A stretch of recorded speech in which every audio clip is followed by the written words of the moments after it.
Hi, I'm Nikki from Teaching Autism, and welcome to the Autism and Special Education Community Podcast. Are you an autism or special education professional? Are you a teacher or therapist looking for support and new ideas? You may even be a parent, family member, or carer. This podcast is perfect to help you find out more information, support, and get some of your questions answered. Hi, and welcome back to the Teaching Autism and Special Education Community Podcast. When I first started this podcast a little over a year ago now, I think, I had no idea that I would soon be talking about topics for online learning. But with so many of us being really put through the ringer lately, especially the last few months, and with the upcoming school year set to be so different for so many of us, I'm really enjoying the challenges coming my way for making distance learning work and finding ways to work online with students. And I love being able to share those with you through these podcast episodes and over on my blog as well. Today in this podcast episode, I am talking all about reward systems that you can use for online learning. So almost every student responds in a positive way to having a reward system in place. And in your classroom, you may have had a whole class reward system, you may have had individual reward systems, or you may have even had both. And there's no reason you can't continue to use these for online learning. So my biggest tip to remember for online learning is that it is actually similar to being in the classroom in some ways. And one of those ways is remembering that just like in our classroom, at home too, our students are all individual and they will respond best to different methods that are personalised for them. So you may well have different reward systems set up for each of your students. So first of all, when you're trying to think of a reward system to use online with your students, think about what has worked well for them in the past. So do they respond best to instant rewards or rewards that they build up to? Can you send home your usual reward systems or make them digital? Can their family members help you to set these reward systems up at home so that it's consistent with what you've been doing in the classroom? Try not to get overwhelmed with the thought of online learning. I know it's so easy to get overwhelmed right now and to panic about how we're going to do all of the things that we usually do. Just take a few moments to think back to when you had your first year ever as a teacher. You were probably feeling pretty similar things back then. How will I get everything done? What do I need to do? How can I do this, that, and all of the things that I'm seeing online that other teachers are doing? But just like back then, you soon learned how important it is to just take things one step at a time. And every year you're building yourself up to be who you are now and who you're going to be in the future as well. And it's the same with distance learning. Don't be afraid to try new things. Don't panic if something doesn't go perfectly. That's why we have Plan B, Plan C, and as many plans as you need until you find something that works for your students. This is going to be a lot of trial and error, and it's really important to remember today throughout this episode when I share a variety of different online reward systems that you can try with your students. So first up, this is one of my favourites and it's been working really, really well for us. It's not something I've usually done. I don't usually do the whole group reward, but I have been using this online and it's a group reward for Golden Friday. So I made it really simple. I had this Google Slides document with a picture of a gumball machine and then I have gumballs dotted all around the page. So I don't have too many. I try and keep it pretty reasonable for how many rewards I think my students will earn that week. And then each day I'm going to look for something with students that I can reward them with. And then when I say to them, maybe it's, Johnny, you did really well today at paying attention. Or Samantha, that was a fantastic answer. Let's give you a gumball. And then I can share my screen and then they can choose maybe what color gumball or what size gumball. And I click and drag that gumball into the gumball machine. So long as all of those gumballs are in the gumball machine by Thursday night, we get to have Golden Friday. So this is really up to you how you want students to earn gumballs. It could be when students hit certain targets or when everyone's sat listening really well. Maybe it's when everyone has completed their homework and returned it to you. But what makes Golden Friday even more exciting is that I really go all out to try and think of something I know my students will love. So think of something your students really, really enjoy. Maybe it's a specific story or music or having a mini disco. My kids and even myself, to be honest, we are all really motivated by food. Let's face it, I think most of us are.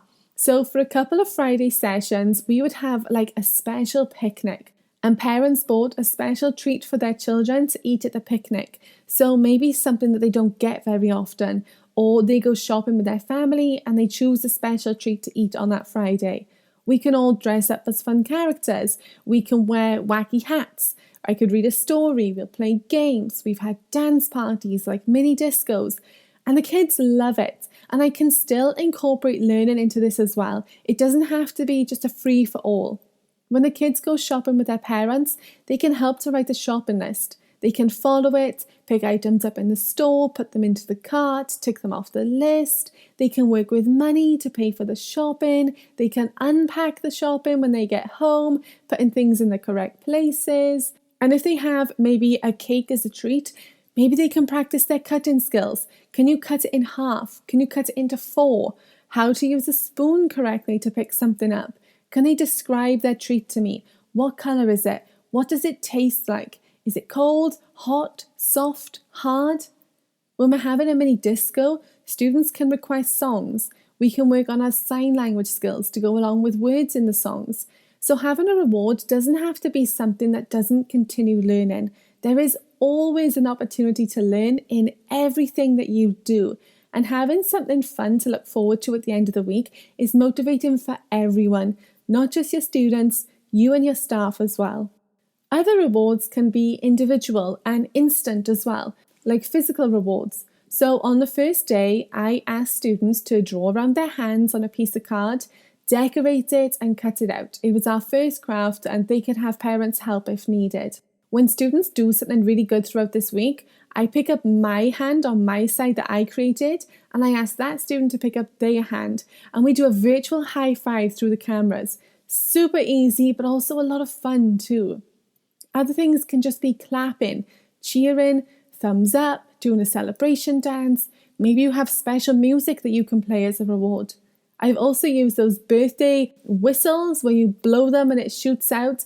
Obviously, in typical Nikki fashion, I can't even remember what they're called now, like party streamers, but they work well. I'll also blow bubbles at the screen. If you're replying to them via an email or communicating online, I like to send a funky GIF like shooting stars or clapping or something that's just funny and motivating and will make them smile a little bit as that reward going back to them as well. Another reward system that I've used with a couple of my students is every week I'm sending home stickers for them for each day that the student turned up and participated in class. So this encourages them to attend, to show up, gives them something to look forward to. So what I do is, first of all, I send home a printout of a scene. So depending on what students' individual interests are. So for example, I have a student who loves everything to do with farms. So I sent home this printed out laminated farm scene on the first week with one sticker. Then every day that they participate, I mark it on the calendar. And at the end of the week, I'll pop stickers into an envelope and mail it home to them. Everyone loves getting mail. It gives students the motivation to show up, they get something physical as a reward, and they get to use those stickers to be creative with their scene.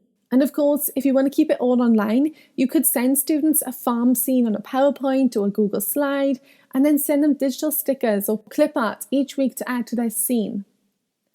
Digital badges are also another popular reward system. So kind of like reward tags that you use in the classroom, you can set students up with a badge portfolio.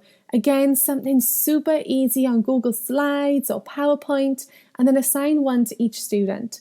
Create badges separately, and when students achieve them, add them to their PowerPoint or Google Slides badge portfolio. Students get so excited about collecting badges and comparing them to their friends. And again, all of this motivates them to continue working, showing up, and paying attention. So if you have a reward system in the classroom, maybe you have a Star of the Week system where every Friday, one student gets given a certificate for something that they did really well. There's no reason you can't do this at home too. Whether you want to send home the certificate as an image file or PDF through email, or you print it out and mail it to the house, certificates can be really motivating, especially for a lot of students who like to have the certificate. Maybe they'll put it up on the wall in the house, maybe they have a display, maybe they have a folder with them stored away. Lots of students really love to get certificates. If you use Class Dojo in your classroom, you can continue to use that through online learning as well. There's lots of ways for you to give points to students, and you can use it to communicate back and forth with home too.